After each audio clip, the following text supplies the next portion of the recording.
हजुर नमस्कार। नमस्कार, म त बाख्रीकोलाको आउँदैछु। यसो बिरानो काम गर्यो, टाङ्गा टुङ्गा बाख्रीकोला आयो। हेर्नुहोस्, घुम्ने घुम्ने हजुर पाहाड लेखमा घुम्यो, उता यता भरिलो हुन्छ, यताउता पाहाडबाट उता हेर्दा घुम्दा है घुम्यो, यताउता हेऱ्यो। छङ्ग मौसम गरेको बेला त पारी पारी डाँडो हो देखिन्छन्। राते घोरल देखुरा जस्तो लागिरहन्छ। उभिला केटीहरू पनि देखिन्छन्। टक्कै बोलाउ जस्तो पनि भइरहन्छ। के गर्नु भने बुढेसलाई हालो अब उमेर गयो हेर्नुहोस्। हजुर त्यस्तै गर्ने बाख्रीकोला आयो गिदाउने। हजुर हजुर बाहिरको लाउनु भएको छ। बाख्रीकोला आइया छ। घुम्यो त्यहाँ हजुर शुभ नाम के हो भनिदिनु न म चेतबहादुर रावत हो। हेर्नुहोस्, हजुर घर मेरो मुर्कुटी पर्छ। हजुर हजुर मुर्कुटी पहिले वडा 3 भन्थे, हजुर अहिले फेरि तल्लो मुर्कुटी भनिन्छ। तल्लो मुर्कुटी हजुर बल आयो। उहिले जमाना तपाईँ थारू भाका कति गाउनु थारू भाका गिदाइयो। हेर्नु लोक सेवाहरूमा हेऱ्यो तिनी यताउता गर्ने। केटीहरूले दोहोरी गिदाउँथे, त्यो सचाउने। झाम्रे गाउँमा झाम्रे गिदाउँथे, टाउ टाउ टाउ टाउ पारी पारी, त्यो पनि हेऱ्यो। यताउता जाने यिनी गरिन्थ्यो। अब त बुढेसलाई च्याट्ट जुवा पनि फुले, दारी फुले। हेर्नुहोस् भाइ, म त उस्तै लागिरहन्छ पनि फेरि। मन त उस्तै चक्क लागिरहन्छ।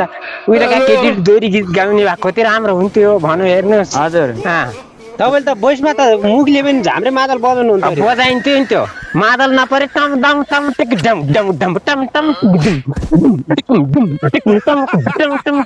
Tom Tom पारिन्थ्यो। हेर्नुहोस्, सब त एकदम कस्तो निकै रमाइलो गर्नुहुँदो रहेछ नि। पहिले त गरिन्थ्यो। हेर्नुहोस्, बुढेसलाई केटीसँग रमाइलो गर्नुहुन्छ। केटीहरू त लस्के उता पनि भेटिन्छन्, उता पनि भेटिन्छ। 3टीसम्म भेटिन्थ्यो भाइ। मुखको मात्र मजाक गरिन्थ्यो है। हजुर त्यस्तो लसपसिनुहरू होइन, मुखले त लसक्क पारिन्थ्यो कि भाइ। केटीहरू पनि लस्किन्थे। हजुर त बुढेसलाई नजाति भएर लस्किने आफसे लस्किन्थ्यो भने उनीहरूले फर्केर लगाएर जान्थेन। अब बुढेसलाई हेर्नु त्यस्तै भएर फर्केर के हेर्नु भएको छ पछाडि पछाडि 100 बाख्रा कोही जान्छ कि भन्दै हेर्दै गरेको कि। केटीसँग हेर्नु भयो। अहिले केटीहरू थाहा अब केटीहरू अहिले थाहा हुन्छ नि। यस्तो मारौँ कहाँ केटीहरू माथि चढिराखेको छ। ल म एउटा पुरानो पाहाडतिर एउटा केटीले गिदाएको अहिले मैले गिदाउँछु है। त हुन्छ गाउनुहोस्। हो भाना निर्माया आउँदैन, पक्कै मर्छुमा देख्नै पाउँदैन।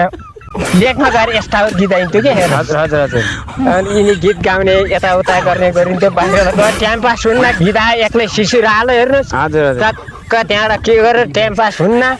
यसो ल्याइएको छ मोबाइल सोबाइल हेऱ्यो, अब त त्यहीमा टाइम पास गरिन्छ। हजुर त्यस्तै गरिन्छ। हेर्नुहोस्, के रे तपाईँले थारू भाका गीत गाउनुहोस् न त जमानामा। थारू भाका त गाँथे। अब थारूहरू उहाँ बस्छन्, त्यतिका दोहोरी हान्न थारू भाकामा। दोहोरी नानी कोरी त गाउनुहोस्। थारू भाकामा लकडाउन भित्राउ लकडाउन बुम फाक भनेर गिदाउँथे। अहिले बुढेस लाग्छ लकडाउन फाक भन्ने गिदाउँदा त्यति हान्न। हजुर म मादल आफै बजाएर तपाईँलाई डान्ससँग देखाइदिन्छु है। हजुर लेखको अब यसो सिनतिरको हजुर टम टम टम टम टम टम टम टम टम टम टम टम